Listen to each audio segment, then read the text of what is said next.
We're probably getting people logging in. I see that we have good number of people have joined us so far.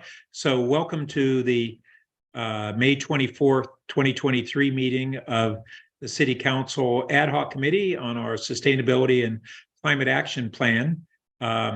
This is a meeting that we're having open to the public for the first time in a number of months. So we're really glad that folks are participating and getting active again in engagement with us on this. And so at this time, I'd like to turn over the agenda to Brad Eggleston, who is both our Public Works Director and leading all of our staff efforts on our sustainability plan. Okay, thank you, Councilmember Burt. Good afternoon and welcome to the meeting, everyone. I'm Brad Eggleston, Director of Public Works, as was said. Before we get started, just touching on a few housekeeping items. We are recording this meeting. We'll be posting it to the city's website. We'll send out a link to everyone who attended following the meeting. And we're also streaming the meeting live now on YouTube. And just to note, you can ask questions or make comments in the Zoom Q&A function during the meeting, and we will attempt as we can to answer those questions. So this is the agenda here shown for today's meeting. We're going to start by going over work that's been done really over the last 3 years on the SCAP update. So for many of you, I think most of you here who have been either directly involved or have participated in past ad hoc meetings on these topics, this should all be quite familiar to you. We're very excited that the City Council is going to be considering approving the SCAP update and the 3-year work plan upcoming on June 5th, which means we're actually planning to publish all of these materials in the council packet for June 5th that goes out tomorrow. So that step should allow us to pivot from what's been 3 years of development work on into the implementation phase of what's in our 3-year work plan, and is really critical to making progress on our climate goals. So after feedback and questions on those topics, we're going to provide an update on the full service heat pump water heater program that kicked off earlier this year in February. Then we'll have another opportunity for feedback and questions, and following that at the end by comments from members of our council ad hoc committee. So with that introduction and a review of the agenda, I'm going to turn it over now to our sustainability manager, Christine Wong. Thanks, Brad, and hello, everyone. Next slide, please. So as Brad mentioned, we are going to start with an overview of our progress on the Sustainability and Climate Action Plan update, also called the SCAP. So as many of you know, we launched our SCAP update in early 2020 to figure out the goals and key actions needed to meet our sustainability targets. And that includes our goal of reducing greenhouse gas emissions 80% below 1990 levels by 2030, which we call our 80 by 30 goal. So we kick things off with a virtual community engagement workshop. You might remember we were supposed to have an in-person workshop, but then the pandemic happened. We also hosted a series of SCAP webinars, public SCAP ad hoc committee meetings, an online survey, and a community electrification workshop. So we took all the feedback and comments and questions that we heard over the course of those engagement opportunities, and we took all of that and put it into the SCAP goals and key actions and the 3-year work plan, and used it to sort of shape the overall direction of the SCAP update. So next slide, please. So just as a reminder, these are our goals. Oh, are we missing a slide? Can you go back one, Jonathan? Sorry. Yeah, there we go. So these are the highlights of the actions that City Council and the SCAP Committee have taken on the SCAP update. So as a refresher, Council adopted the 80 by 30 goal in April of 2016 and accepted an SCAP framework also in 2016, but not a full SCAP plan. And we launched the SCAP update in 2020 to develop a roadmap to get to 80 by 30. So under the guidance and direction of the SCAP ad hoc committee, we completed a standalone SCAP report, which has undergone full California Environmental Quality Act, or CEQA, review. And as Brad mentioned, we'll be presenting the full SCAP report along with CEQA review and the 3-year work plan to Council on June 5th for their review and approval. Next slide, please. So as I said, 80 by 30 is actually our science-based target. So that means that that is the goal that represents our fair share of the global emissions reductions required to have emissions by 2030 and reach global net zero by 2050 in order to limit global warming to 1.5 degrees Celsius or 2.7 degrees Fahrenheit above pre-industrial levels. In October of 2022, Council adopted a complementary goal of achieving carbon neutrality by 2030. Next slide, please. So while reducing emissions is a priority for the city, Palo Alto believes in a comprehensive view of sustainability. So 80 by 30 is our overarching goal, but we have several equally important goals in the following areas. So climate action is, our 80 by 30 goal, and then we have electrify buildings, increase active transportation, support EV adoption, prepare for climate change, enhance biodiversity, support zero waste, and further water conservation. So the SCAP is a comprehensive document laying out the city's strategy to achieve our carbon reduction goals and also improving our natural environment, adapting to climate impacts, and increasing livability for Palo Alto residents. Next slide, please. So this may be a familiar slide to a lot of you on this call. We and our consultant AECOM modeled the outcomes needed to achieve 80 by 30, which are described here.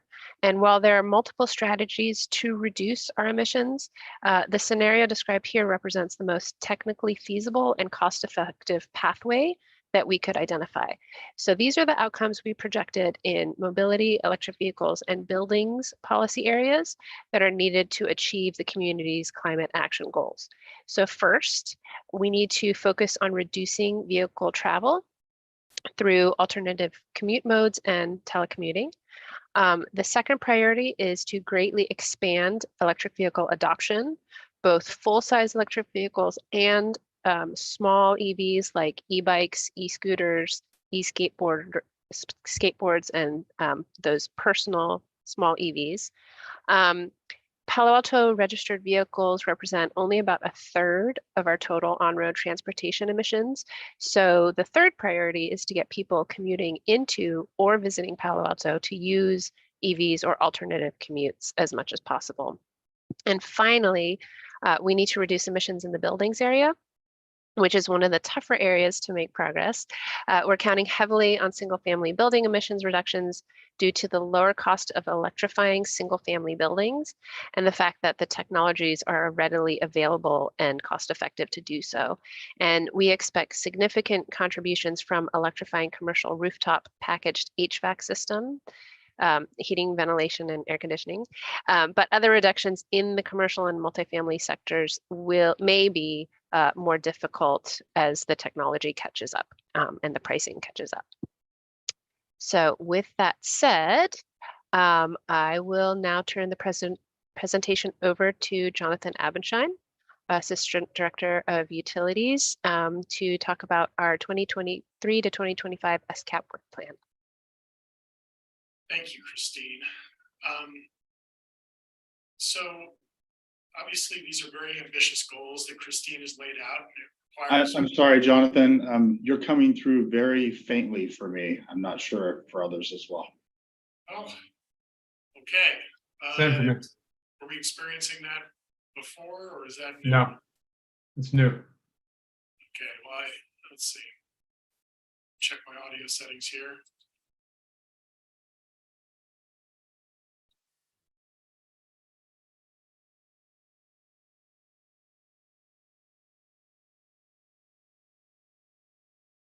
This any better?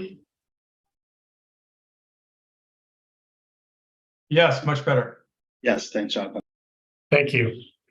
Okay, so take two.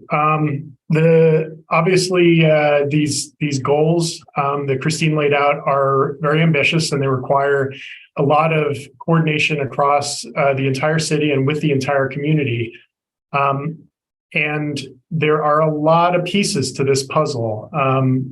The early goals that we had for our climate action involved electrifying, greening our electricity, which was, it was a really singular point of focus that made a big difference. Now, these future changes involve a lot of different actions. These changes to buildings and vehicles require a lot of different actions from a lot of different people in the community and a lot of different programs to support those. So in 2021, we started to lay out the framework for the types of actions that would be needed to really achieve these ambitious goals. We provided a policy framework early in the year and a couple of drafts of a work plan while we were simultaneously beginning work with the Council SCAP ad hoc committee and convening the work plan and convening the working group. What we recognized through that process was that there was some additional exploration of constraints and also identifying some real early wins that needed to happen. And so that was the focus of a lot of the ad hoc and working group efforts in early 2022. And we ended up prioritizing water heaters while simultaneously continuing to review this work plan and coming to some agreement toward the end of 2022. And we'll be bringing the work plan for adoption on June 6th, along with the SCAP itself and the CEQA analysis.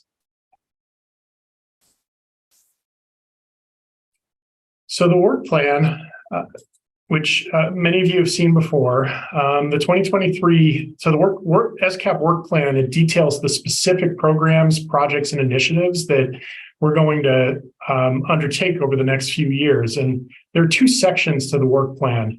There's a section focused on climate action, emissions reduction, and then a second section focused on our sustainability efforts in other environmental protection areas.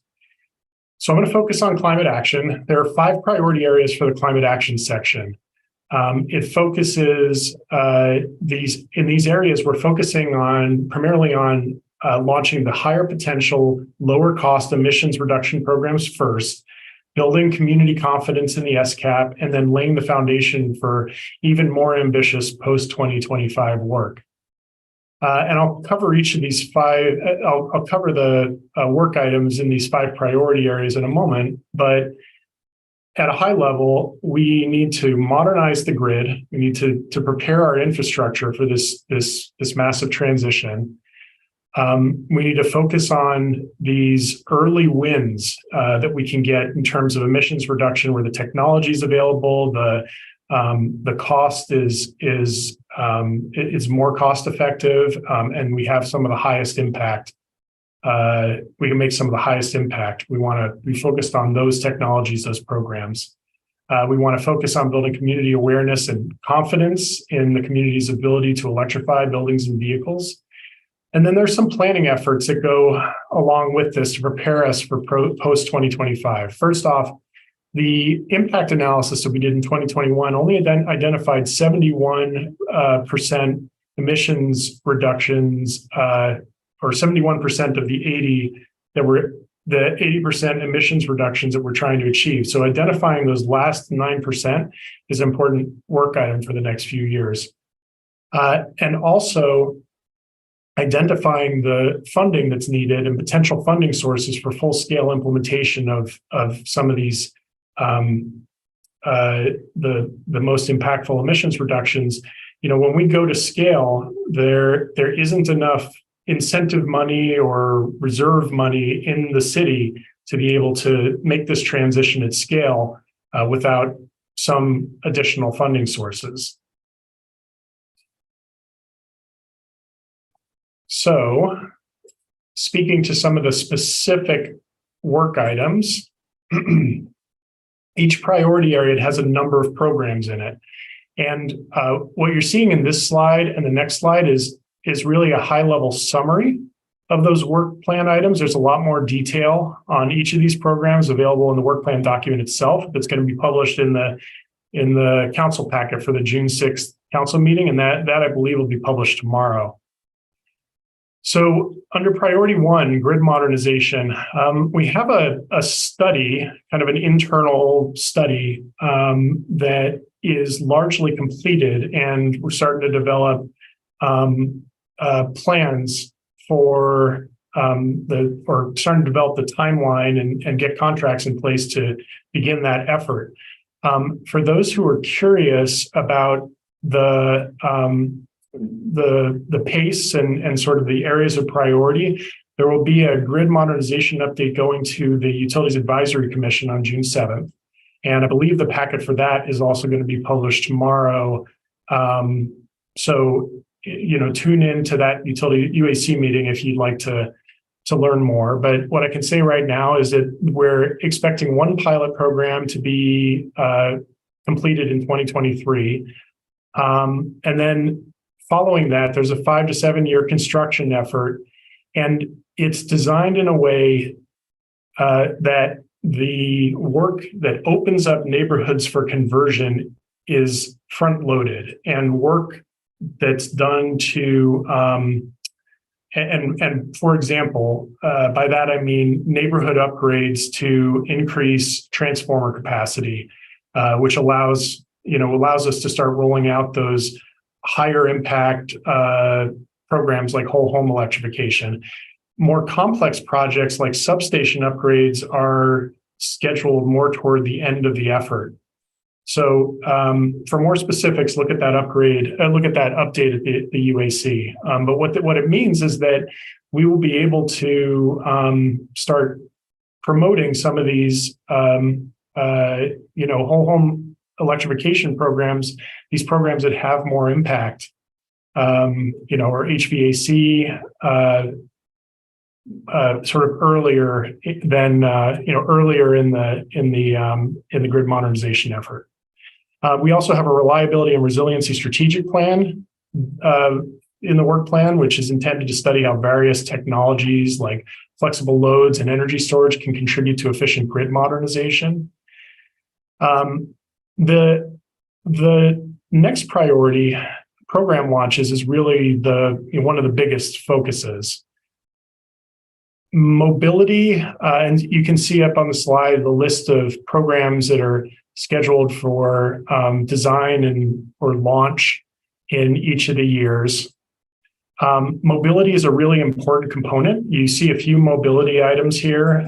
Staff capacity will really affect how quickly mobility items move forward. And I know there's some discussions right now about staffing for mobility items. There are also several planning efforts involved in this priority, such as the EV strategic plan that's meant to inform later year program launches. And then there are some of the larger scale studies in priority 4, which I'll talk about, will also help inform program launches in 2025 and forward. As we start getting more information about the cost-effective programs that go beyond the ones that are listed here. But these early programs are really focused on the technologies that we know are cost-effective and highly impactful. Heat pump water heaters, commercial rooftop HVAC. We want to start working on municipal electrification, whole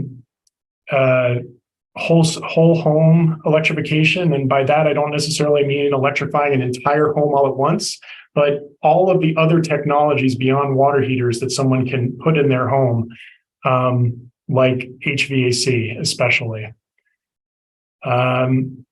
And then, of course, we have our multifamily EV charger program, which has been ongoing for several years, but we need to figure out how to scale it up so that all of our multifamily residents, which includes the vast majority of our income qualified residents, can have access to the maintenance and fuel savings that go with electric vehicles.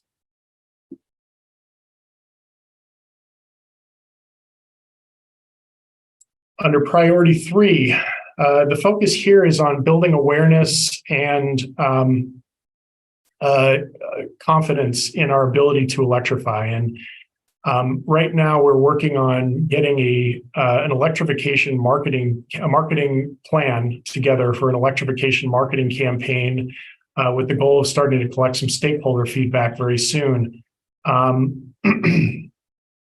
And this is sort of the beginning of a much broader awareness campaign around electrification that complements the already in progress sustainability hub and sustainability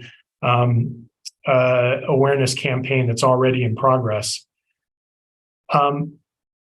The focus here is not just on program promotion. It's really more broadly on helping people understand why we're promoting this, the need to take action, and then giving them these programs as a way to take that action.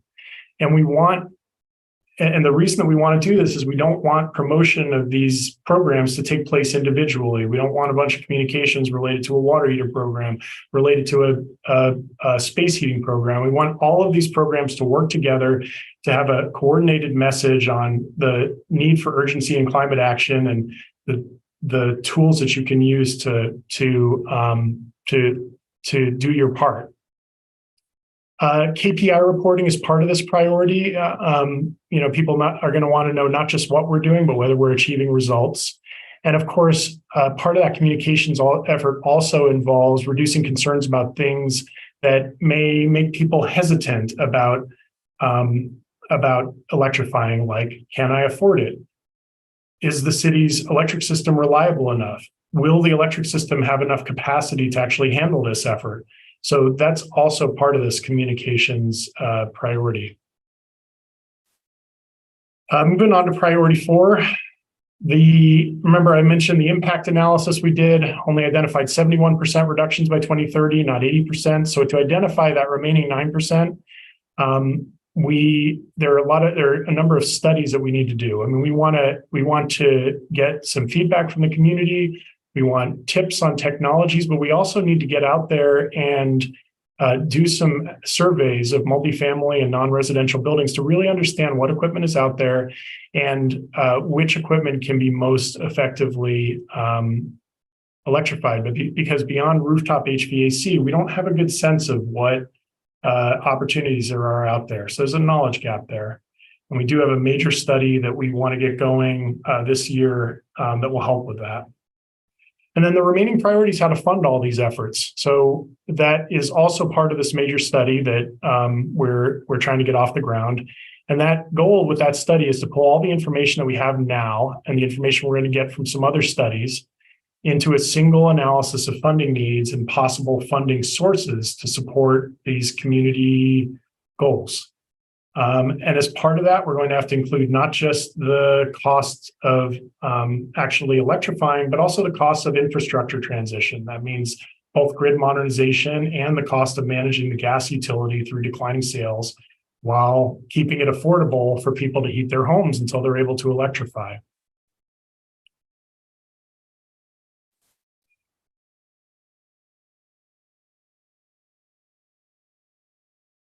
And then the second part of the work plan is the sustainability section, and that focuses on reducing waste, creating a sustainable and holistically managed water system, adapting to a changing climate, and enhancing the city's thriving urban canopy.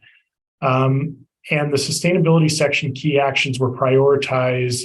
There is a co-benefits analysis that we did, the city's consultant AECOM, on the different types of ancillary benefits that go with all of these intrinsically valuable environmental actions. And that helped prioritize the key actions in the sustainability section, many of which are already underway. Okay, so I'll turn it back to Brad and Christine. That ends the I think the beginning section of our presentation here today. Thanks, Jonathan. So now we want to have a chance to open things up for feedback and questions. I think first from the SCAP ad hoc committee and our working group and working group teams members that are in the meeting, and then we'll also call on any meeting attendees who would like to speak after that. So raise your hands if you'd like to speak, please.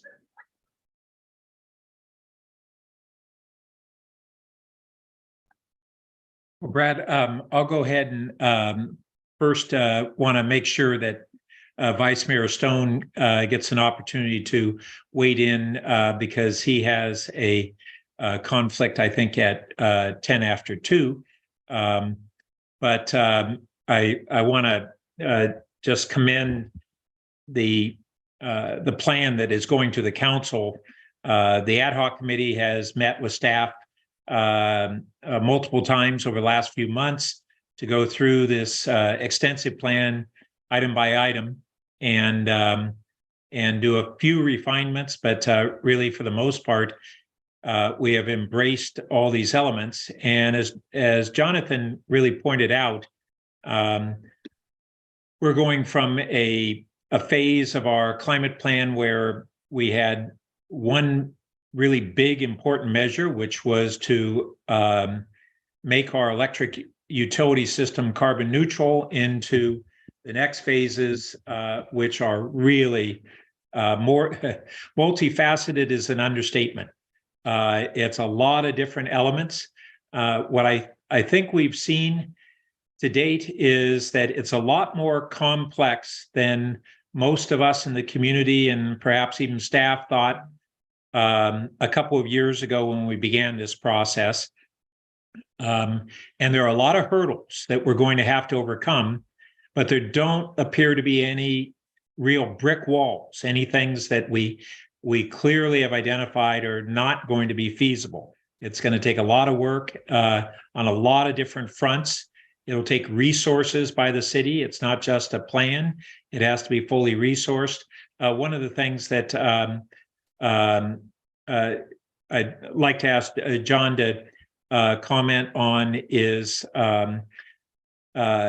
in the fall, when the new federal legislation came through, first the infrastructure plan and then the Inflation Reduction Act and other federal funding prospects started to emerge. We really didn't have a sense of how they might apply to us and create new opportunities. And so, John, can you share with us what we've tentatively learned? Granted that we are still uncovering how we might be able to tap into those opportunities. Thanks.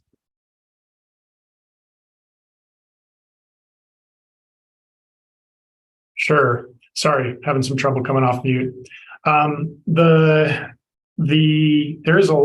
Inflation Reduction Act and to some extent, actually, the previous Infrastructure Act both provided a great deal of funding that's going to be very helpful in achieving these goals. One concrete example is just looking at the long-term viability of the water heater program. It was a really tough stretch, I think, until the Inflation Reduction Act came out, and that really gives us some of the incentive money in there, gives us a really concrete way forward on how to make this an affordable, full-scale program for the community. There's a range of funding. There's grant money for studies or municipal projects. There are incentives for electric vehicles. There are incentives for building electrification, and I'll say tax credits for both electric vehicles and building electrification. There are rebates administered through the states for income qualified, and that's really through moderate income. So very broad-based rebates available through the state. There are also some complementary state programs that should also help. I'm not sure I can lay out concretely the dividing line between the two, but there is money from California as well. And then some funds that and then I believe funds targeted more toward the income qualified sector on top of that as well. Not just income qualified rebates, but really focused on disadvantaged communities and housing facilities. So the combination of all of those funds, I think, will really allow us to make progress in a whole range of areas. And at the Finance Committee, I think you mentioned the prospect of a significant federal funding in support of our grid modernization. Is that correct? Well, we have applications in, I think, for money from the infrastructure bill. The question is how much would actually be allocated to us. So I think our strategic business manager, Dave Yen, had talked about a very large number that we had applied for, but whether we would receive that, any or all of that is still an open question. So I think we're waiting to see what that would look like. Right. Understood. We don't have the answers yet, but even in that category, there are very positive possibilities. Great. Thank you. Vice Mayor Stone. Great, thank you, and thanks to all the work that staff's been doing, the committee, as well as all the community advocates. I'm excited for this next step, and apologies for having to leave early, but I have a class that I have to teach. So I'll try to get my questions and feedback out now. But first one, I think one of the things that's most important to our EV adoption strategy is, but I'm concerned about some of the unintended consequences, is the expanding EV access to multifamily buildings and exploring ways to electrify them as well. And with about 47% of our residents being renters, I know fewer in multifamily housing, but a significant portion of the population, it's such a critical piece for that increased EV adoption. But I'm just concerned about potential displacement issues that might accompany that, and in particular, under state law, where a landlord can basically do a no-fault eviction if they're performing, I think the language is substantial remodel, and that includes modifying electrical systems. And so I just wanted to kind of put that out there when staff is really kind of developing those policies to kind of keep that in mind and and make sure that we're not creating an opportunity where landlords can use this as an excuse to be able to evict tenants. And I don't know if staff has any feedback on that or has given that any thought. But if not, I just wanted to make sure that was on the radar.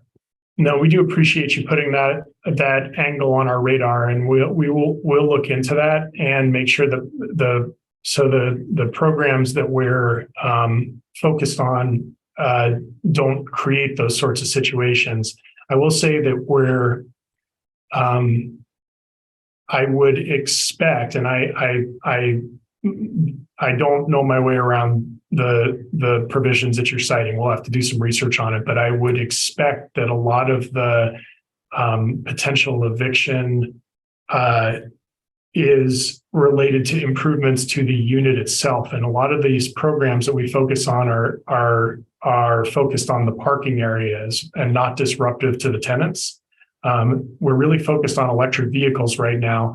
Building electrification itself in multifamily buildings will be a lot more challenging, and our experience so far is that it's more expensive. And I think we're going to have to think really carefully about how to do those improvements with minimum disruption. Our early experiments have focused on dedicated affordable housing complexes. And I think that's where there's money available for multifamily building electrification. And I think the eviction concern is a lot more subdued in those sorts of complexes. So I think right now we have a favorable design for our programs, but I think as we start to expand further, I think we really need to look closely at the eviction provisions that you're talking about. Yeah, I think that's going to be. I think that's going to be critical. And the relevant law is the Tenant Protection Act of 2019, AB 1482, for staff when you're looking into that. So Thank I you. appreciate that.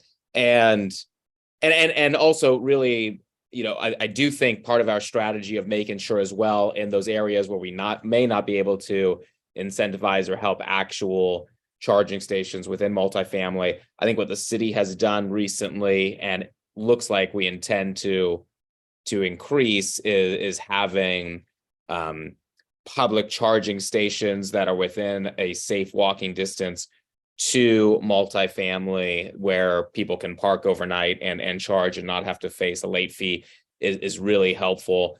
My own personal anecdote, that was one of the big things. I purchased a EV earlier this year and I'm in a multifamily apartment complex that doesn't have EV charging on site, but it was the knowledge that I'd be able to charge nearby overnight that gave me the confidence to be able to do it. And it was still a big risk at the time, at least I felt, and it has worked out really well. I've been able to charge at Mitchell Park Library a couple of times overnight. And so if we can expand that program, I think we're going to really be able to increase EV adoption for multifamily residents.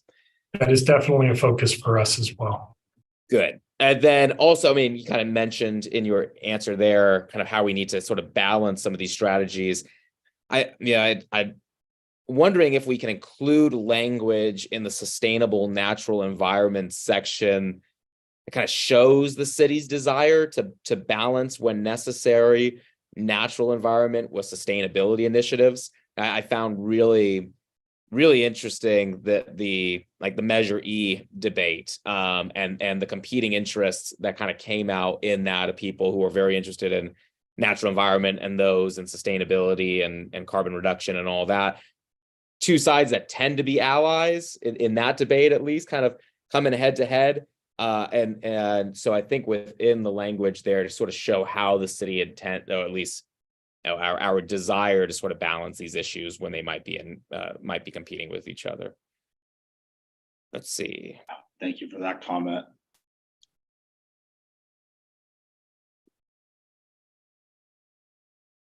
On policy 8.p, ensure no net tree canopy loss for all projects.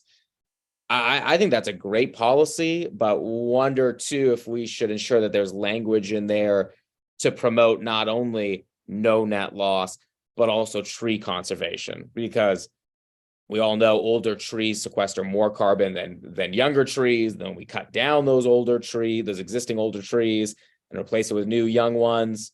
The carbon that is then being emitted through that process is really troublesome. And so I don't think it's enough to just say no net loss of our tree canopy. I think we really need to have language in there that is promoting existing trees. And we have our new tree ordinance, but I feel like that should be made clear. And then one more comment, and then just a couple of quick questions. Policy 8.AA, implement REACH code standards for low carbon construction materials. I don't know if this point quite fits into this, or maybe it should be included somewhere else. I think I brought this up several times in council meetings when we have had a proposed project that is promoting a new green building. But I think we should have a way to be able to measure how much carbon is being emitted when an existing building is demolished to make room for that new greener building, and really kind of look at the net carbon impact when we're analyzing the green benefits of a proposed building, and really understand, well, how many decades is it going to take for that new green building to really mitigate the impacts of not only construction, but also the demolition of an older building, because I know that's supposed to be significant. And I don't think we measure that. I think it's kind of one of those almost sort of feel good things that we do as a city to say, look, we got a brand new green building going in, we're doing so great, but we're going to ignore all the negative impacts of the construction that we just went through. And I don't know, does staff have thoughts on, are there policies or programs like that in other cities that are able to measure that impact and kind of included in that analysis? I know we've had some discussions with the council in the past, but I'm not aware of any cities that have a requirement like that. Christine or Jonathan, please speak up if you are aware of any. I'm not aware of any, but it's something that's on our radar and is part of the whole what we call the scope 3 emissions and the consumption-based emissions. So that's definitely something on our radar that we're still figuring out. I think when we last discussed it, we had talked about it potentially being part of kind of the next phase of a work plan as we get closer to the carbon neutrality goal and trying to develop the strategies around that goal. Mm-hmm. Okay, appreciate that. And just one more question, on the trying to require employers to adopt emission reduction plans. Do we have any identified levers the city can pull to really be able to do that? So we have a lot of major employers in Palo Alto who have global operations and their own sustainability offices and their own goals. And so mandates are less our focus right now and more on developing the right relationships with the right people and making sure that we understand what their goals are and that we talk with them about customized likely partnerships that we can engage in with them to make that to help them achieve their goals, and also to point out ways in which we might be able to help them achieve emissions reductions that they didn't really thought maybe were possible. And we got a budgeted position for that last year. We've hired for that position and already started building some of those relationships. We don't have a partnership to talk about yet, but that's something we're working on at the moment. Okay, great. Thanks. I think it's a great plan. I think there's some areas where it can be strengthened and some areas that can be clarified. But I think the work that the prior committee has done and staff has been really great. And I'm glad to see there's such an emphasis on the educational component here, because I think that is one thing that really needs to be done. Not only the grid modernization, but also the educational component. I think Matt in the comments here made a really good point about the new high-end restaurant that's going in, and concerns about, of course, about that particular celebrity chef, but I think all chefs probably as well, thinking that they need to have gas to be able to cook at a similar high quality that they have been their whole life, and to be able to get out there and getting people engaged and actually being able to cook themselves with a non-gas stove. I mean, any opportunity that we can have to be able to be in the community and having, I don't know if that's cooking fairs or what, where people can actually try this technology before they buy it to see that it works just as good would be great. So I'm excited for what we have. Thanks for letting me go on a little long, but I'm gonna have to drop off in about 15 minutes. Thank you, Vice Mayor. Councilmember Vinker.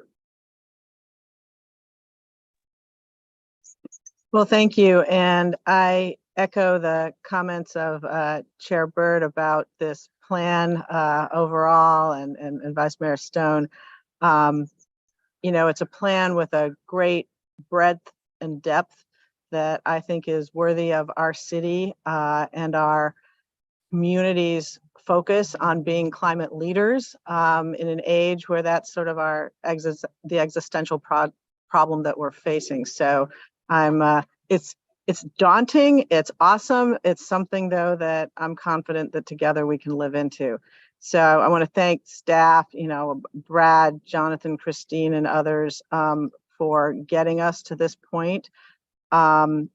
I'm excited today to have some of the working group and advisory council members' feedback as well. I haven't had a chance to have that since I've been on this committee, so that's terrific.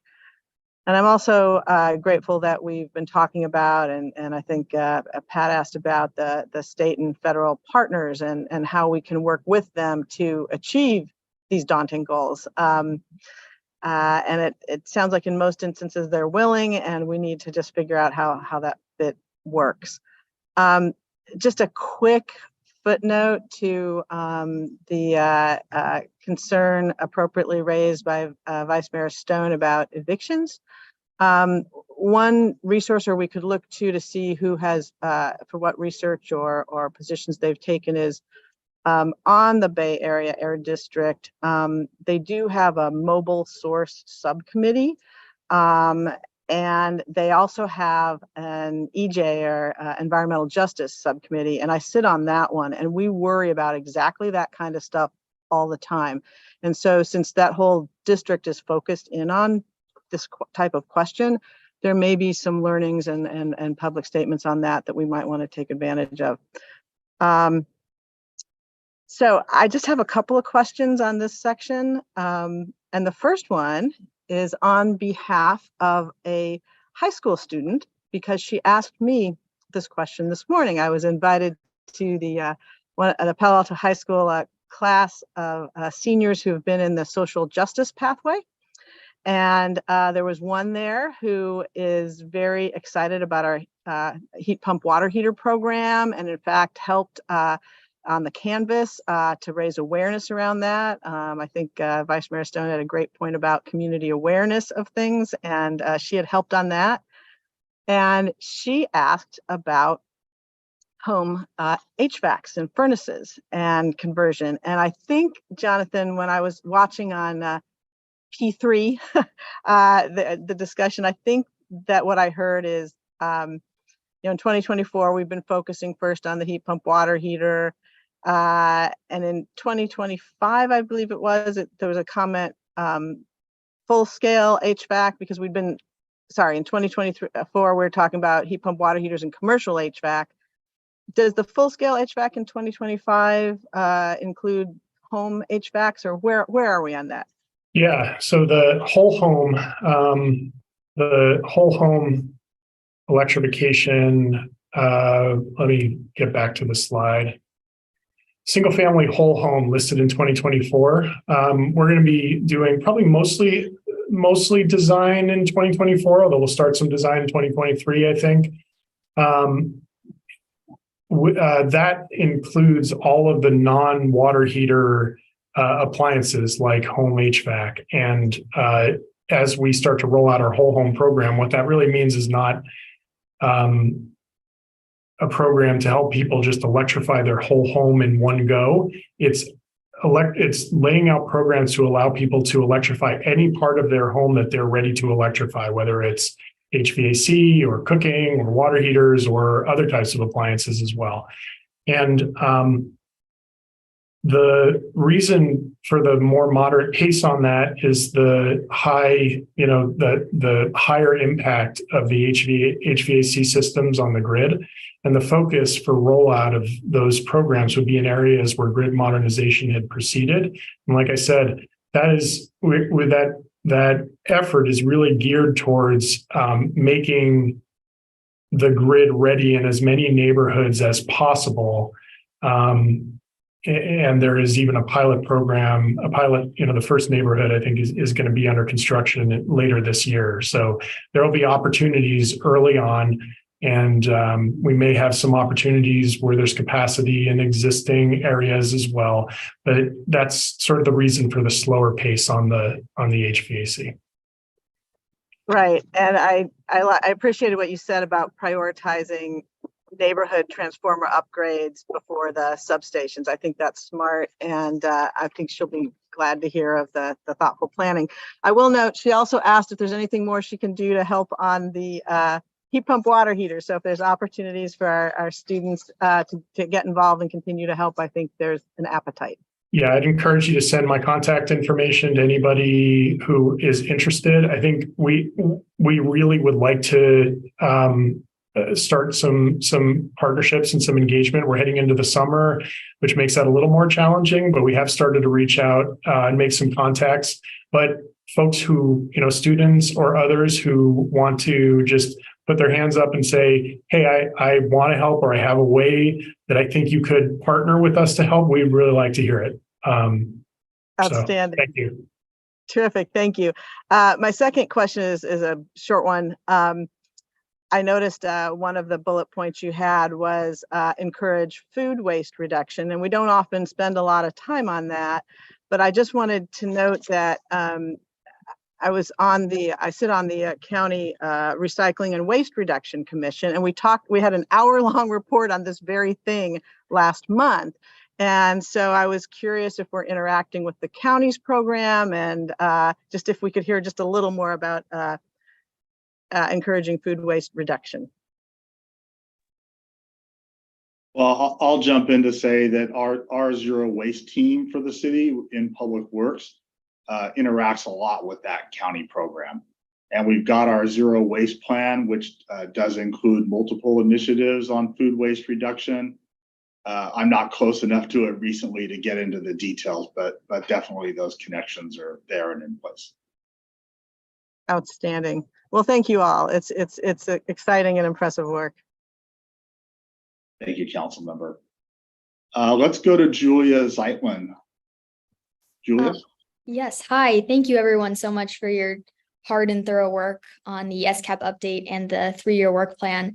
And so I would just love to hear, this is less of a technical question, but perhaps from city council members or staff, do you anticipate any roadblocks to having this passed on the June 5th meeting?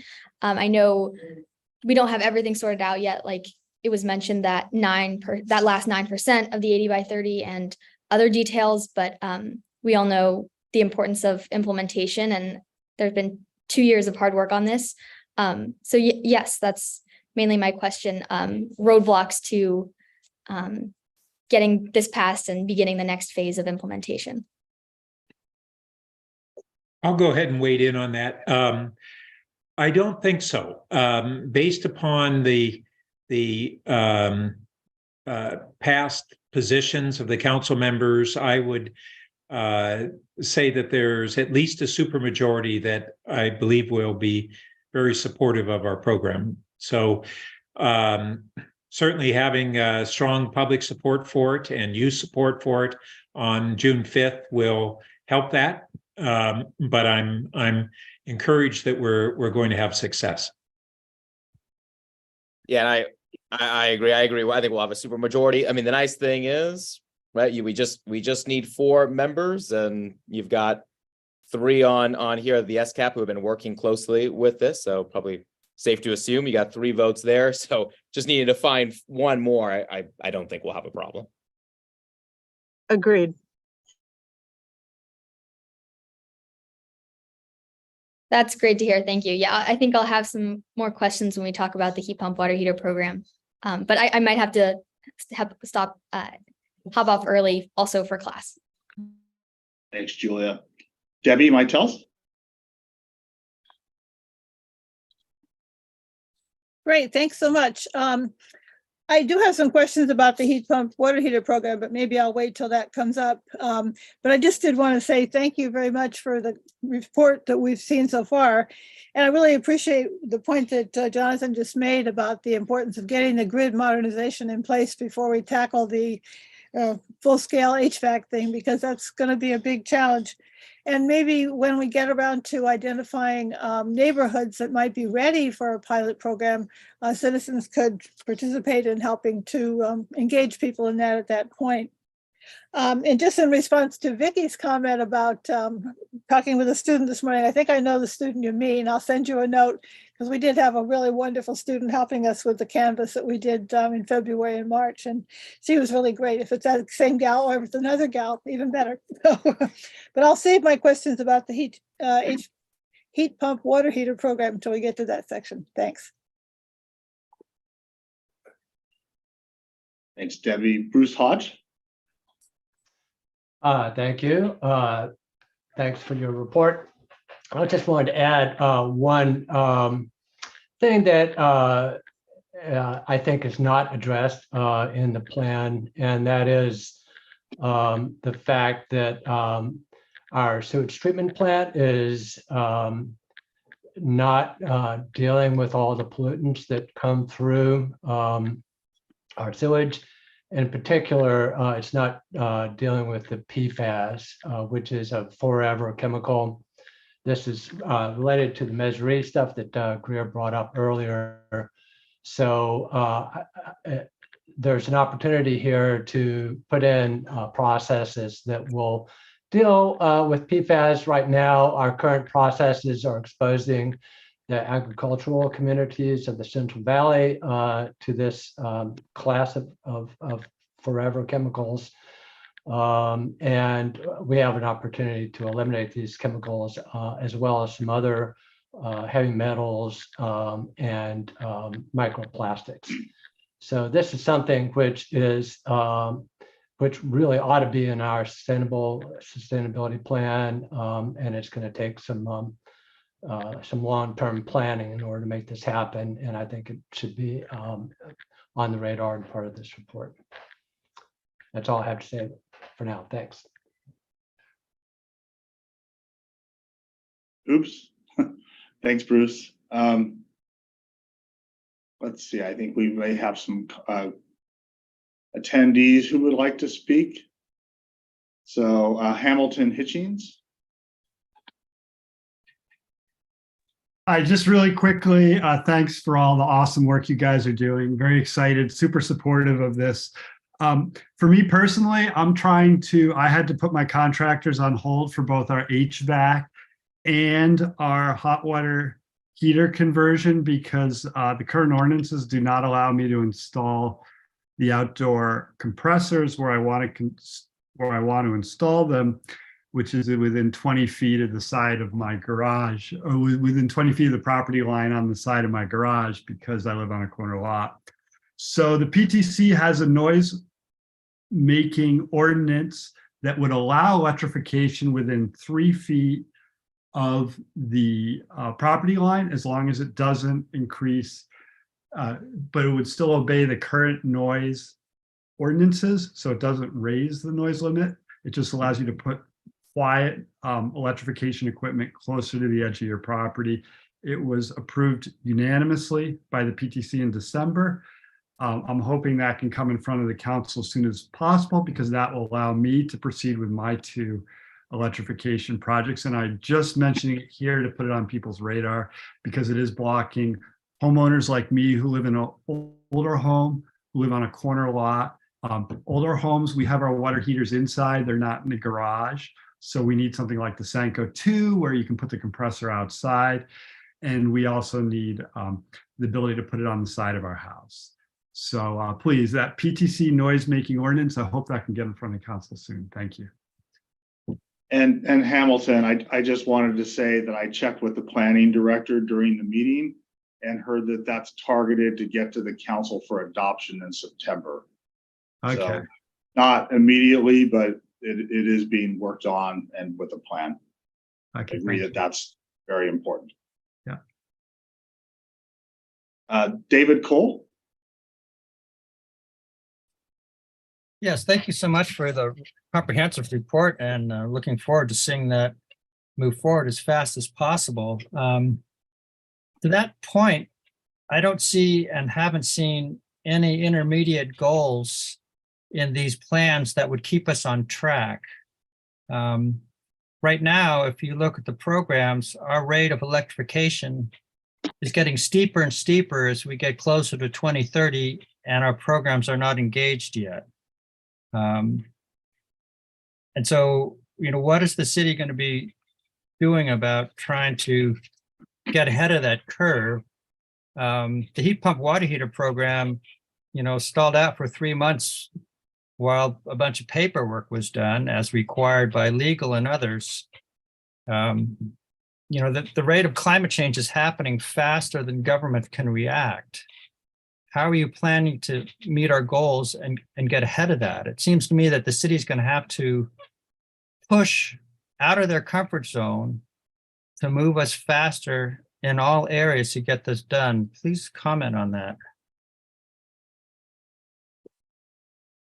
Well, I'll comment at least briefly to say that from staff's perspective, what we need to do is get this SCAP adopted, the work plan approved, and make that transition into the implementation steps.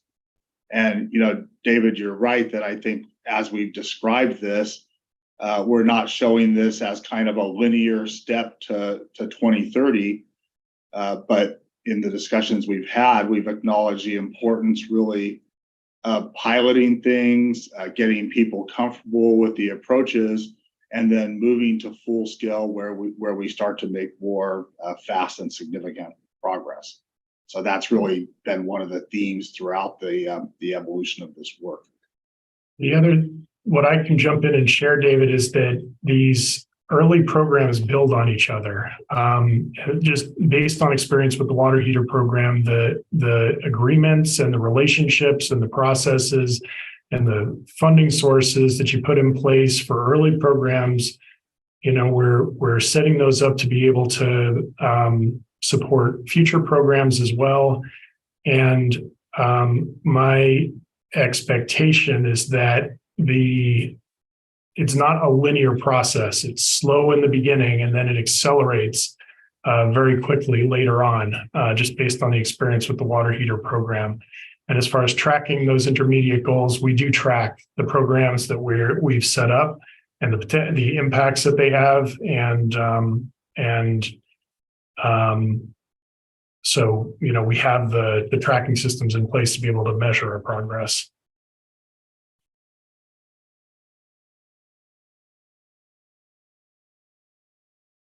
I think next we have Sherry Listgarten. Yeah, hi. First of all, thank you so much. I really feel like you guys care and you're getting beyond the aspiration stage and really, figuring out what has to get done in order to hit our goals. Like, it's fantastic. It's not easy, but it's great to see. So my questions are about the electricity supply. So for example, when you do have electric HVAC, you use a lot more electricity early in the morning, for example, so the curves change. And our electric supply would need to evolve to accommodate that. And more generally, it would be really, really, really nice if we moved away from RECs. And if we had 24/7 meeting supply and demand, and if our electricity prices even more aggressively encouraged electrification, with either lower, I know this is impossible, but either with lower electricity prices or higher gas prices. And again, the big IOUs are looking at a fixed charge there. So I'm wondering if you can comment at all on these issues with the electricity supply, the shape matching supply to demand and evolving that over time, getting rid of the RECs and adjusting prices. So as far as adjusting prices, rate design is a really active topic for us right now. We're in the middle of an electric cost of service analysis, and all the issues that you're talking about there are on the radar. Advanced metering infrastructure is also being rolled out, which allows for more time-based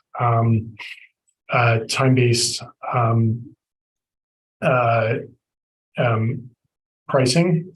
And more generally, I think our expectation is for gas prices to increase faster than electric prices over the next decade, which also helps with cost effectiveness when we think about electrification. And I think there are some really innovative rate models out there that PG&E and the CPUC are considering that also could potentially affect cost effectiveness that we can look at as well. In terms of electricity supply, I will admit that the rec conversation is always it's always helpful to hear from people what they really mean when they say recs, because a renewable energy certificate is just a certificate that says this renewable power source generated a megawatt hour of electricity.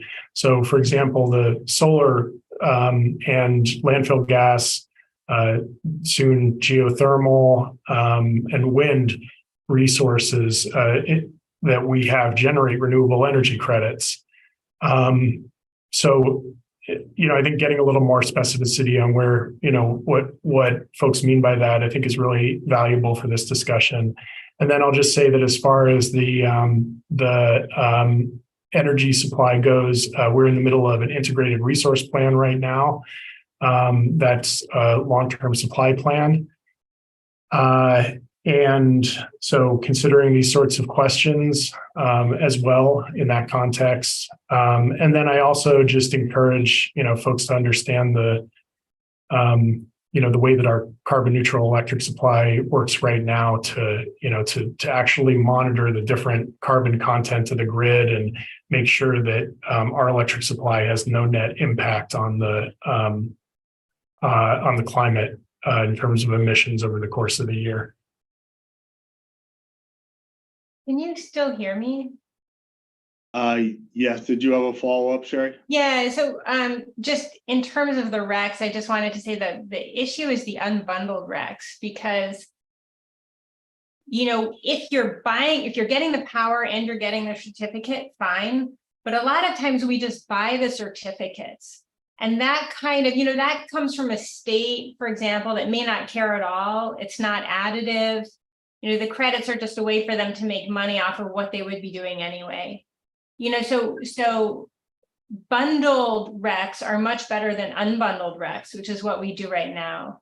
Yeah, I actually think that it's help. I'm glad you brought that up, because I want to, I just want to address this real quick. We have under contract enough renewable energy to generate bundled RECs that on a net basis over the year through our carbon neutral plan result in net zero emissions. And these are all California-based bundled renewable energy. Where you start to see unbundled RECs in our portfolio has to do with an exchange program that was approved a couple of years ago to allow for us to generate some revenue by being able to trade some of these bundled RECs for unbundled RECs to generate revenue for decarbonization. So I would be more than happy to talk to you about this offline, but I just want to be really clear that we contract for enough bundled RECs. We don't rely on unbundled RECs to achieve our carbon neutrality goals on a regular basis. Yeah, and then the other thing is, right, the annual true up is insufficient. Could be all solar. Yeah, and I think that's part of I think that's where I sort of refer you to other efforts in the integrated resource planning as well. There 24/7 renewable electricity is a really interesting topic, but one that we could probably spend a couple hours on here. Yeah. I think maybe I want to make sure we have time for the water heater discussion as well. Yeah, I wanted to make that point. We're a little over our time frame for this item, but I do see Brett Anderson has his hand up. So let's take a question or comment from Brett and then move on to the heat pump water heater update if we can. Well, thanks, Brad. Can you hear me? Yes. Great presentation. I mean, it's great to see the plan coming together.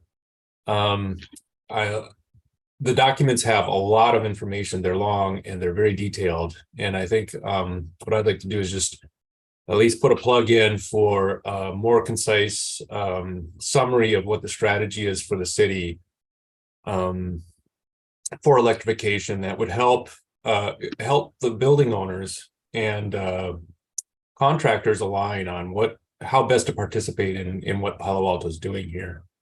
So, I mean, I noticed that Councilmember Venker she highlighted the question of HVAC. It seems like Palo Alto's soft pedaling HVAC because it doesn't really appear as a line item, but it is in the whole home. So I see that there, and that's one of the major polluters for greenhouse gases that we need to stop installing.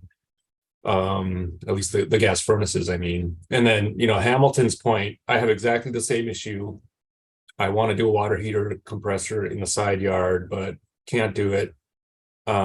Contractors are completely oblivious. They think we can until they find out about Palo Alto and then, certain neighborhoods. So it would be, great to have a document that would help people, just find it on maybe the city website when they are asking these questions, to give them some guidance on what's coming.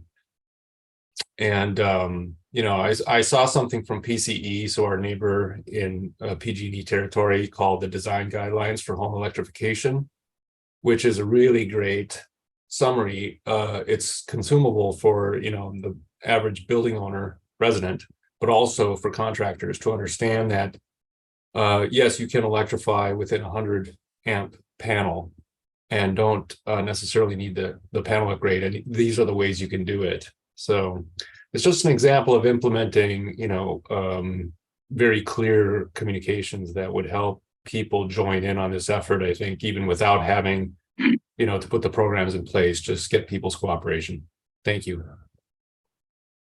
Thanks, Brett. And, the documents that council will be adopting are by no means meant to be the ways we'll engage and communicate the efforts. So appreciate those comments.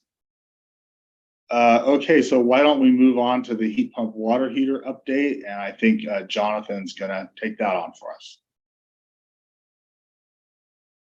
Thank you, Brad.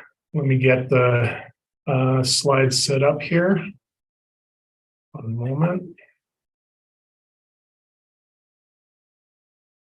All right.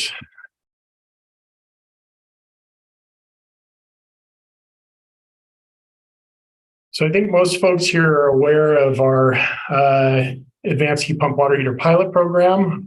It's a really creative and innovative program that is meant to make it really easy for people to replace their gas water heater with a heat pump water heater.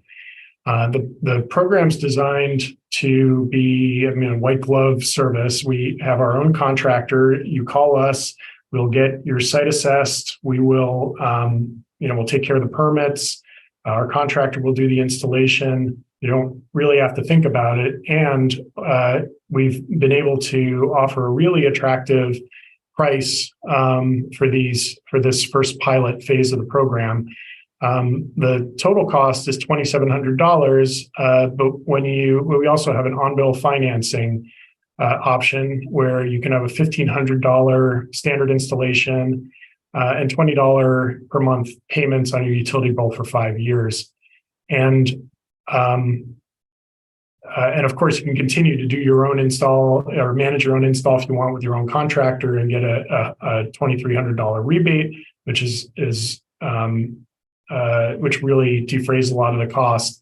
But when you really look at that $1,500 and $20 a month payment, you're really looking at something that starts to get pretty close, if not better, than replacing your gas water heater with a new gas water heater, especially when you're switching from using gas to using an efficient heat pump water heater on Palo Alto's low-priced electricity. Not all installations are standard, and if there's a need for a panel upgrade or a really long run of conduit, that can be an extra cost that the customer might need to incur. But in general, you're looking at a lower installation cost than you would likely be able to get from a private installer. The program, it officially launched in this February. You got to remember the timeline. We had the program adopted and the contract for our installer adopted in October and November. And we followed up with launch activities. And I'm just going to say that in terms of the length of time that it normally takes to launch one of these programs, because they are complex and they involve a lot of relationships. These typically take about 18 months to launch, and we did it in 8, which we feel very proud of with this group, my team. Our rebate program historically has gotten maybe 100 participants a year. We're aiming for 1,000 with this program. So it's very ambitious and it's innovative. We haven't seen any other programs out there that are combining all the features that we have in this program with the financing, the direct installation for not just income qualified, but for everybody. And also just the simple pricing. All these things come together in a really interesting way. We had, I've given you a little overview of the program and just a little more detail. The way the program works is someone signs up on the interest list and then they're sent an agreement that they need to sign so that we can come on their site and actually do an assessment. We had nearly 500 people who have expressed interest. And I think about 2 weeks from now, we expect we'll have gotten through everybody on the interest list, made all those contacts, and sent everybody a site assessment agreement.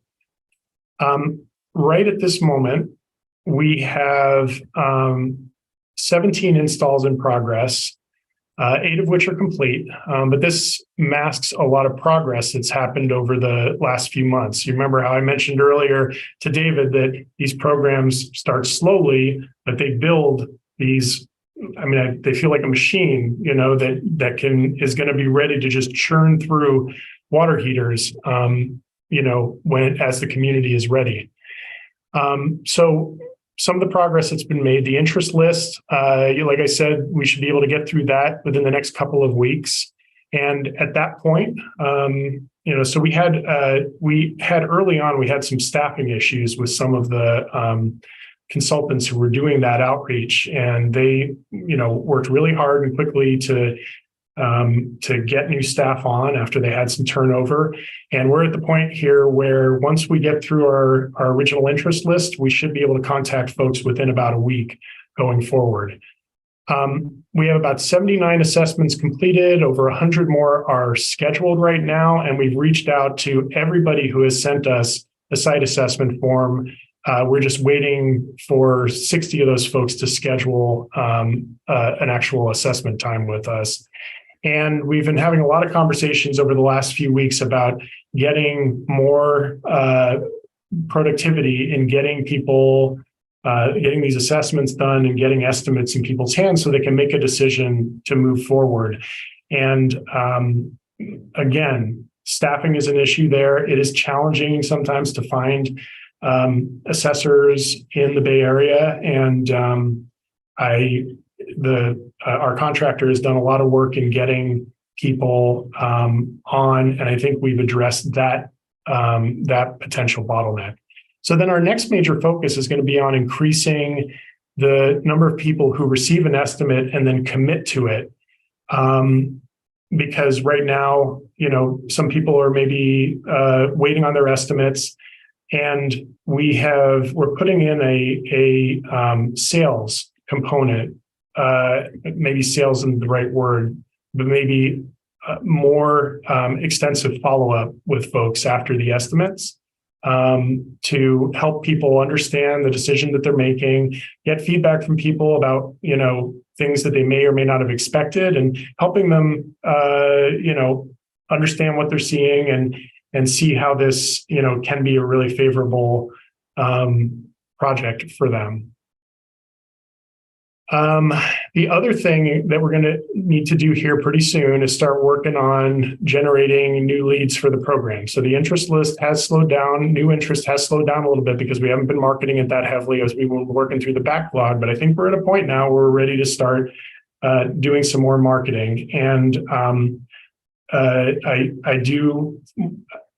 we're going to do some just traditional outreach that we normally do for our programs, but I also want to resume our partnership with 350 on marketing and outreach. And Debbie, I owe you a call.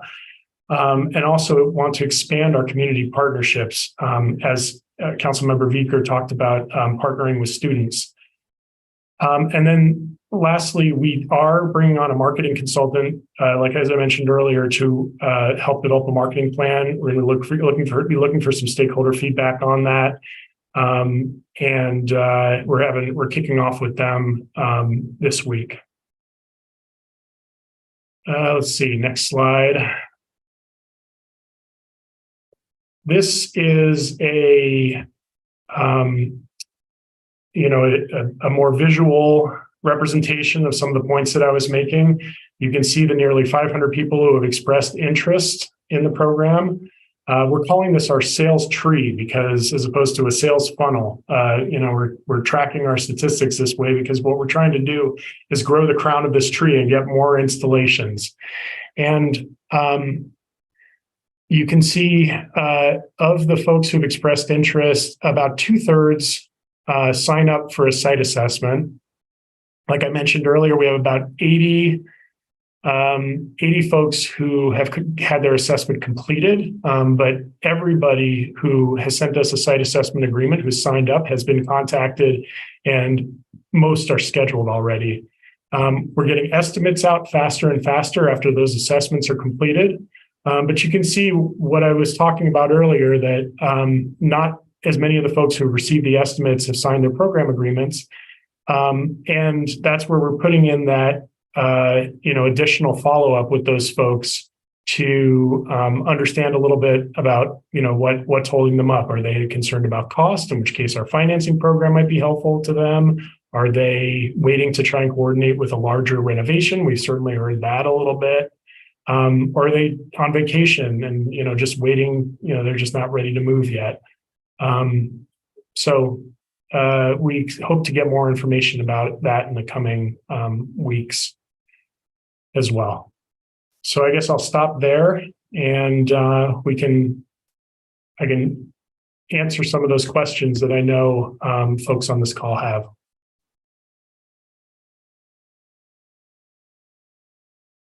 All right, so again, we'll turn to our SCAP ad hoc committee members first, and then working group members. Councilmember Vicker. I'm happy to let Chair Burt speak first if you'd like. No. Okay. Well, you presented this to us last week, and so I asked most of my questions there. But I just want to say, Jonathan, that I am excited that this is an innovative program and that you've made so much progress, and that the marketing got almost 500 people to sign up so far. I think it's really a great example. And if we wanted, we'll learn a lot from this, I think, in launching future programs to achieve the goals, the ambitious goals in our plan.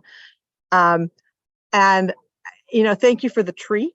And as I just want to underscore your comments about, while we've done such a great job getting the signups, and now we're getting out there and we're getting the estimates and we're getting them to people, that I think it's really important on doing what you mentioned to track what happens after people get those estimates if they don't move forward. Is it something like Hamilton's situation, or is it the other things you mentioned? They're on vacation or they're waiting for another renovation. I think we're going to learn a lot there, because that's the real sort of linchpin. And when they commit, I think was a word you used. And that commitment, it's easy to explore, but the commitment's what we really need. And so I'm anxious to hear what we learn about that step, because I think it's going to prove critical in achieving our ambitious goals. But thank you for all you're doing to track that. I share your eagerness on that. We just talked about talked with our contractor about how to track that earlier today.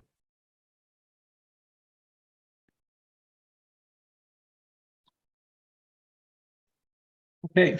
Councilmember Burt. Well, I'll go ahead and just briefly, two things. One, I want to follow up on the opportunity to engage students, and not just students, but PAUSD perhaps on a more strategic basis. I've believe pretty strongly that if we can really engage broadly the student population and not merely the incredible activists from the Palo Alto Student Climate Coalition, that parent adoption will follow student mandates on their parents. I just think that climate initiatives are something that the students have the ability to demand change from their parents. And so I think a strategic relationship with PAUSD, perhaps initially with Fletcher Middle School and their sustainability program, could be extremely valuable. And then just the other thing that, John, I know you're aware that because that tree gets so truncated near the top presently, that we just haven't had many units that have been installed yet. There's a lot of trepidation among a lot of folks in the community who have been pushing for this on, are we really going to be able to see the implementation ramp up? And so I don't know what we can do in terms of concrete goals. At what point in time we expect to get X number of actual installations so that we can have a metric that we really compare ourselves to and a goal that we are targeting. That's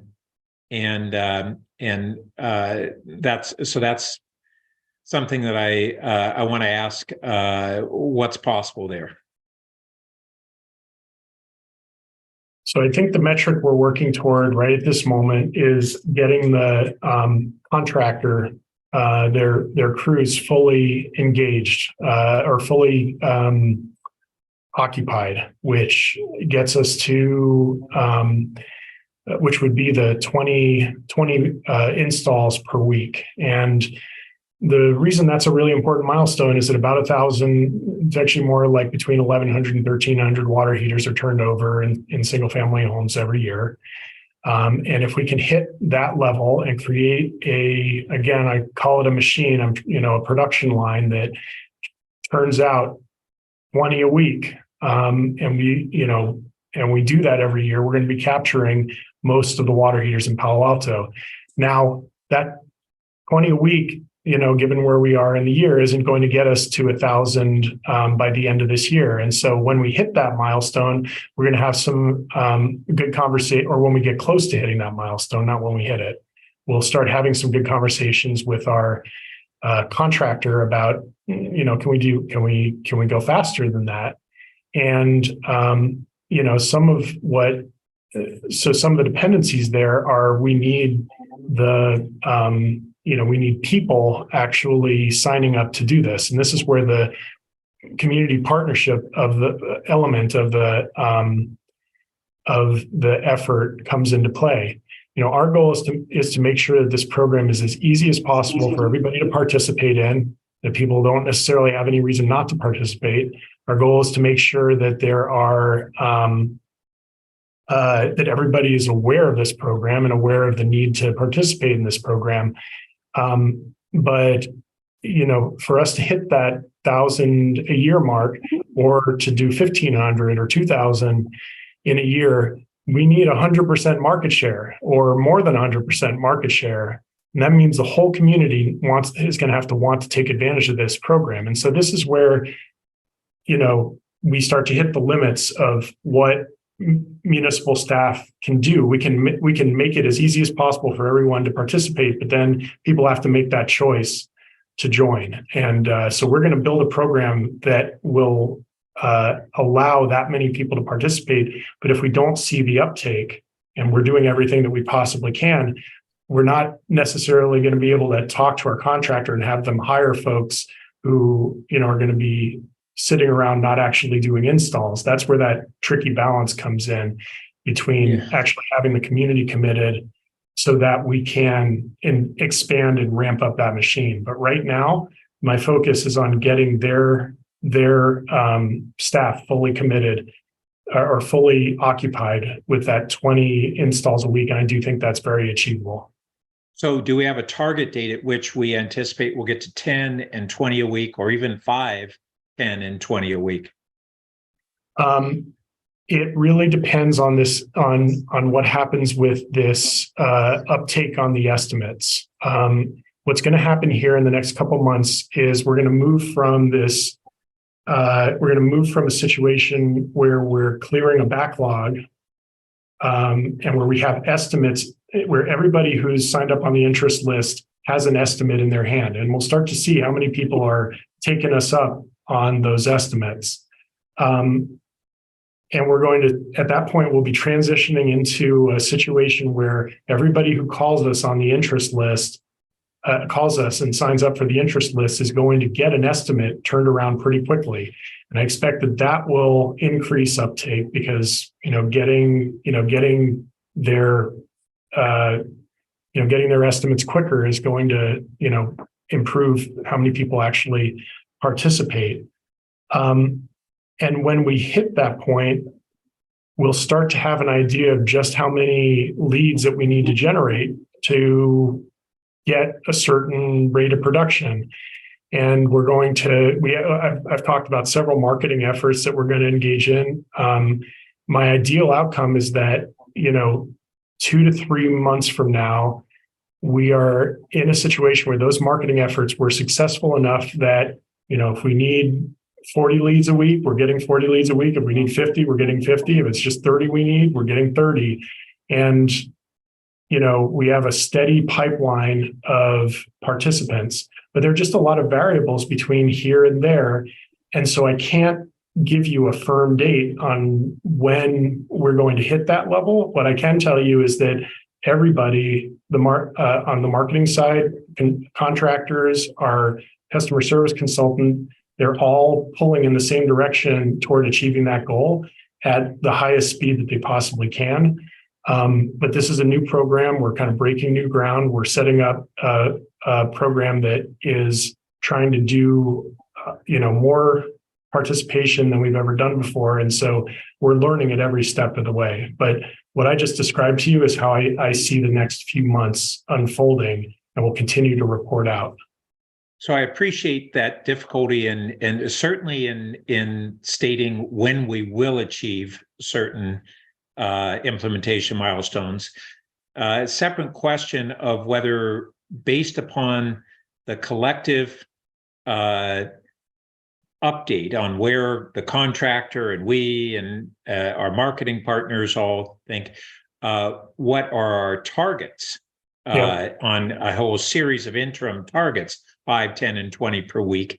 And as much as it's always difficult and there's a great hesitancy to set targets when there are a lot of unknowns and a lot of balls in the air, there is a value to setting those targets, and they shouldn't be arbitrary. They shouldn't be just aspirational. They should be, based upon, okay, we've got everybody in the room. What's an aggressive target that we think we can hit or have a reasonable chance of hitting, I should say. And I think we need to do that. I appreciate that. I can speak to that though. The target we're aiming to hit right now is 20 installs per week. So that's the target we're aiming to hit. And there are interim targets that we've had to set for ourselves to move toward that. For example, we've set ourselves up with a capacity to contact 50 interest list participants every week. We have that capacity now. So if we can generate 50 leads every week, we can contact all those folks within a week. We won't go from where we are to 20 in one step. And so there's a need for a set of interim targets. On this date, we believe we can get to 5 per week. On this date, we're targeting to get to 10, and this date, 20. And the further out we go, the less certain it's going to be. But just saying, and that the target of getting to 20 per week absent a date is not, that's half of a target setting. And I say that really appreciating that with so many things in flux, there's going to be a hesitancy to set dates with specific targets because there are too many unknowns right now. And nevertheless, I continue to believe that we need to set interim targets with incremental increases with dates and then adjust them as reality sets in. I can And take the that last as- thing, take yeah. that feedback. Yeah. The last thing is the marketing plan. And we've wanted to get that out for review by our team members, our advisory team members. Any update on that? So we're sitting down with our marketing consultant for the first to kick off this week, but they are eager to move and seem to have the capability to move quickly. So I don't have a specific date for that. We haven't had our kickoff yet, but I do expect that's coming quickly, likely within the next few weeks. Okay, thank you. Okay, Debbie Mitels. Well, thank you again, and Jonathan, for all your work and the work of Lisa Benatar and Scott Milberg, and hopefully your additional new staff person is coming on board. This is a really exciting project, and I've been pleased to be playing a role in it too with our outreach efforts. I think we're all aware of the challenge that the city is experiencing, having, basically having a snake that swallowed an elephant and trying to deal with how to handle so many people that were interested. As Vicki said, it's really a wonderful thing that 500 people have jumped out and said, yes, we want to help, we want to do this.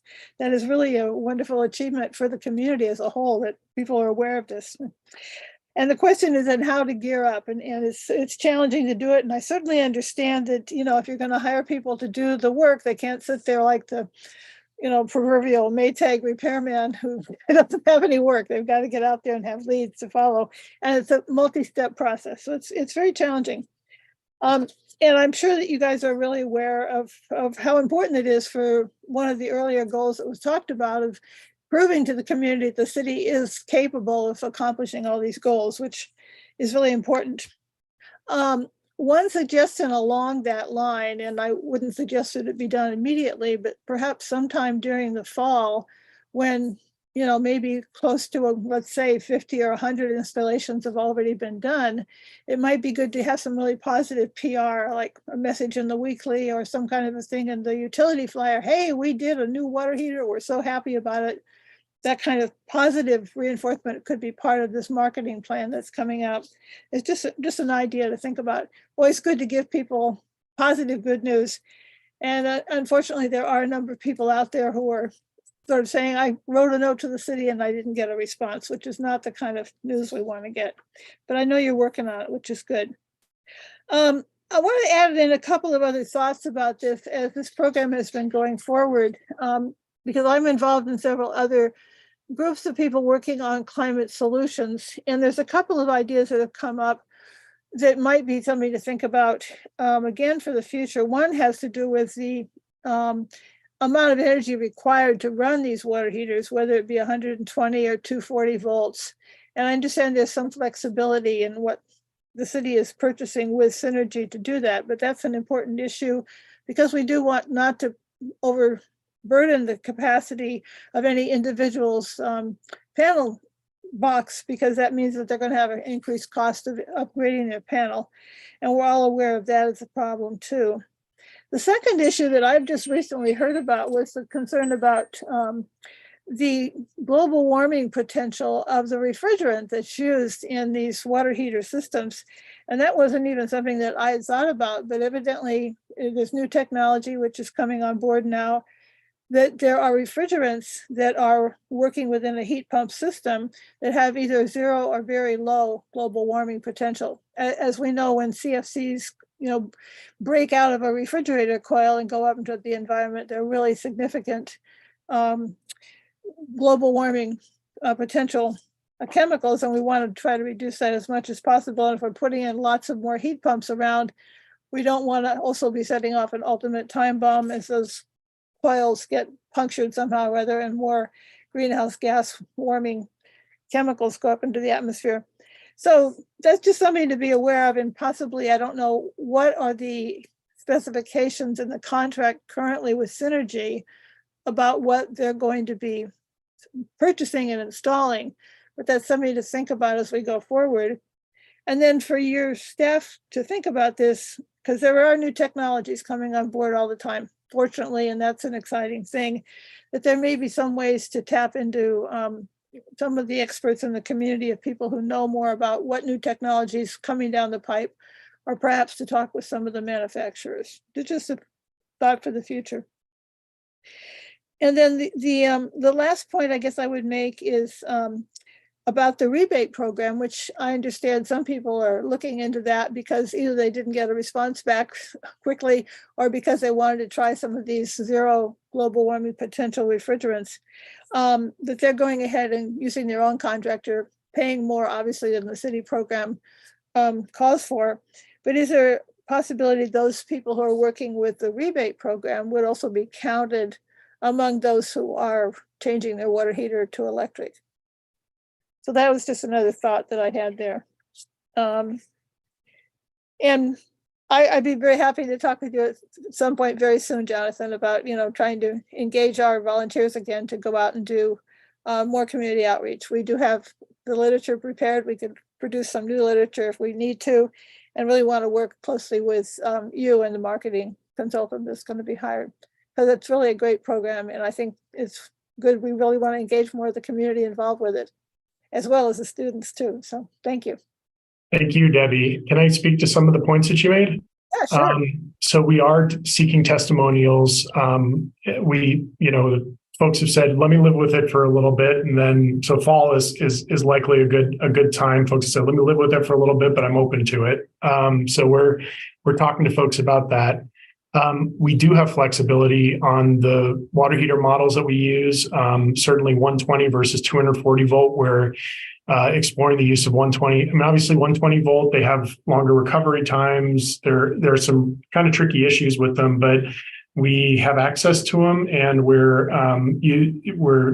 for the right use and potentially to avoid things like panel upgrades, we're using them. We're also working through, obviously our main focus is getting productivity up, but we're also working through the discussions with the low CO2 manufacturers. I'm only aware of one right now, but on how to incorporate that into the model and into the program. And like you said, it is a more expensive model. And so, we have to figure out how that works with our program, but we want to open that up as an option.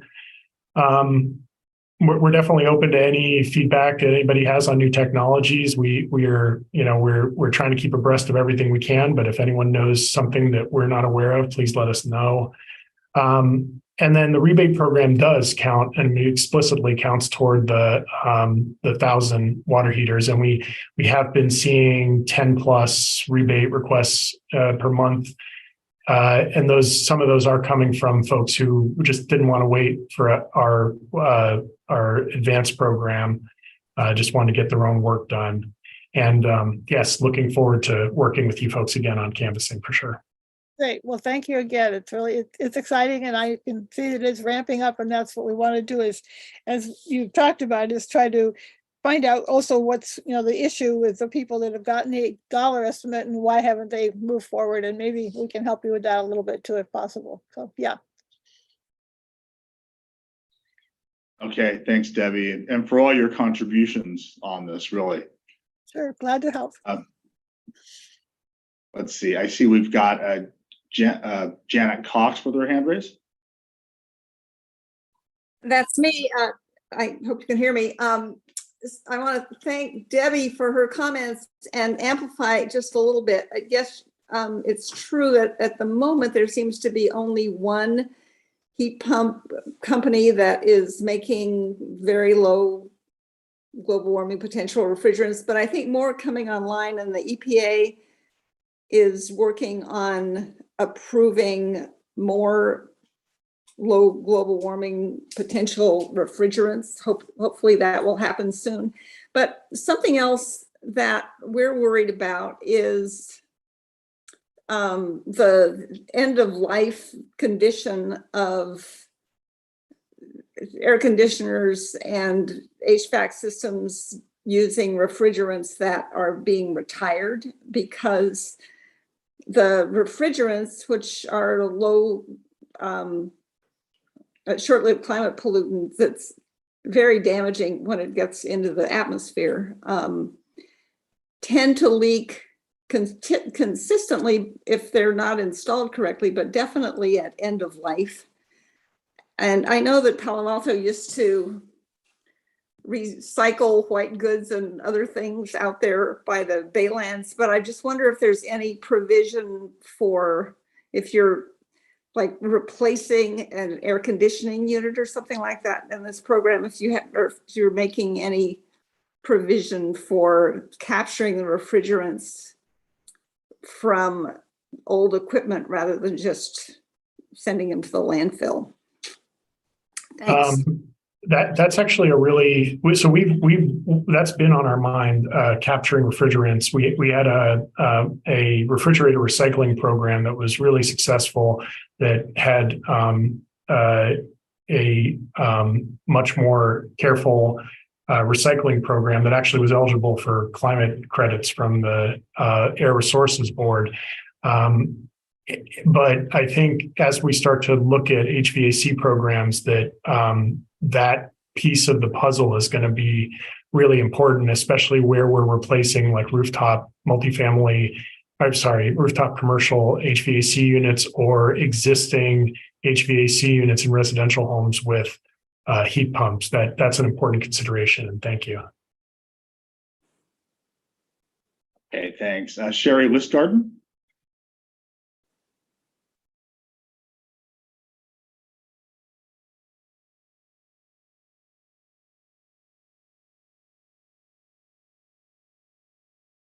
Sherry Listgarten, was I on mute?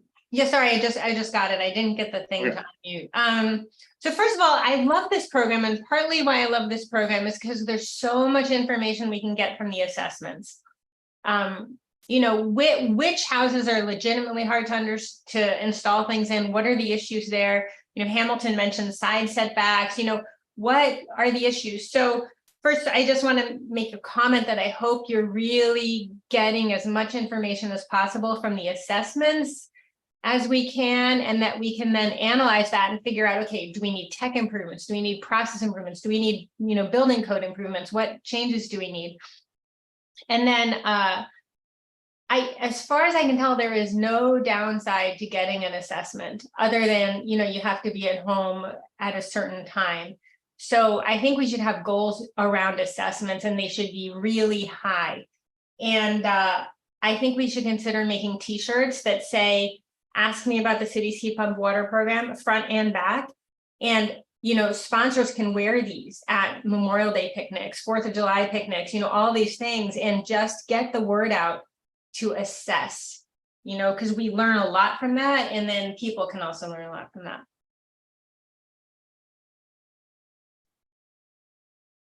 Thank you, Sherry. I love these ideas. Both the t-shirt idea, which I had not thought of something like that before, so thank you. And it could be super valuable. And and also about the assessments, thank you for bringing that up, because we actually, what we did with the assessments in this program, we made it not just an assessment of the water heater, but also the building as a whole. And people don't have to do the whole building assessment if they don't want to, but a lot of people do want to, and they have a lot of questions. They're trying to use these assessments and their contact with the contractor, the assessor, to plan out their, you know, their future electrification measures as well. It gives us information, you know, people to be able to follow up with as we broaden our programs.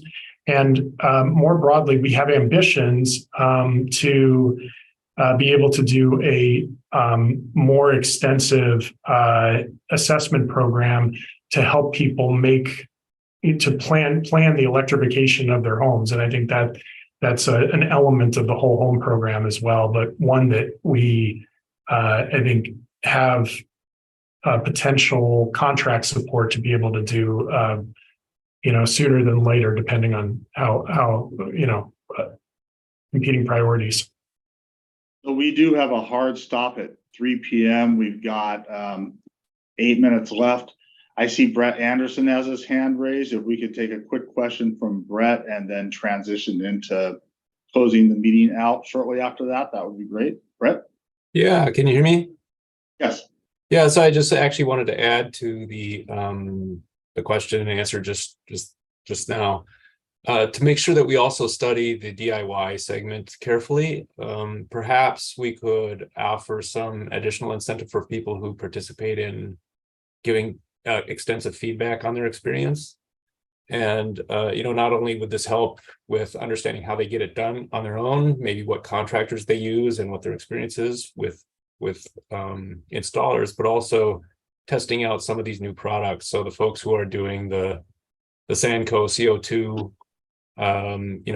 separate condenser and tank installations, and some of the newer products, maybe the 110 volt, but other approaches to solving these problems. That's it. Okay. Thank you, Brett. All right, well, let's move to, I think we've got one final slide here. Past number, this one, yeah. So I just wanted to quickly outline for everybody, slide 21, yeah. I think we've been kind of talking about this throughout, but just to orient us again, we are slated to publish this report with these documents tomorrow for the June 5th council meeting. So we'll be bringing the environmental impact report addendum for the SCAP, the SCAP report itself, the work plan that we've been talking about, all the elements of, and at the same time, the typical Earth Day report a little late this year that looks at our most recent greenhouse gas inventory and some other efforts. So thanks everyone for participating today, and we hope to see you and have your support for that upcoming council action as well. And the last thing I wanted to do was turn to our ad hoc members to share any closing comments they have. Great, thanks, Brad. So there were a number of really valuable comments that were made that we don't have time to follow up on today, and I look forward to doing so in the future. One was on really the 24/7, 365 carbon-free approach, and I've been interested in having an upcoming public meeting of the ad hoc to have our long-term supply plan presented, and also a presentation from Peninsula Clean Energy, who has come out with what they believe is a cost-effective, nearly 24/7, 365 carbon-free electricity. And then the update on the noise permitting related issues. I'm going to be interested in why, if PTC approved them in December, why it's going to take till September to get them before the council. We had a discussion about interest in the chat room about local generation and storage, local solar, rooftop, and otherwise, and then local storage, and how that also may be able to play into our grid stability and supply. We had questions about this commercial cooking, and one of the things that I'm really interested in is, in addition to being able to demonstrate the effectiveness of induction, even for commercial, and but whether in those circumstances where it can't be done, is propane an alternative as a lower GHG emission, and something that can still allow us to not have to pipe in the gas in new construction. And then Greer had talked about essentially the life cycle assessments of new construction. That ties into our low carbon concrete initiative, and we haven't really had an update on where that is. And then Greer also brought up on EV charging for multifamily, and this is something where we didn't get a chance to really dive into the upcoming EV strategic plan that the council hopes to be able to fund. And within that, there are a lot of exciting developments, including the ability to do curbside charging pervasively in areas of the community that needs it. So those were a lot of really valuable inputs from the community, and thanks to everybody. Thank you. And Councilmember Beaker? Thank you. I would just comment that, this was a tremendously helpful discussion, as Chair Burt just recounted. And I'm eager to see this plan adopted by my colleagues in June. And because I'm eager to see us pivot to the implementation. We know that when we implement, some things will be a little bumpy, other things might surprise us in their smoothness, and the key will be to be nimble, to monitor it, and to support it. But I think we have the backing of our community on this. I noted several times that staff would say, hey, we're eager to hear about new technology. Things may change as we live into this plan. And so I think the key will be to keep informed and open-minded and nimble as we implement this, but I'm optimistic that we can do that. So thanks to all of you for getting us here. Okay. Well, thanks everyone. I think that takes us to the end of our meeting with like 90 seconds to spare. So we were efficient and it was very helpful, and thank you all for your participation. And with that, we'll close out. Thank you.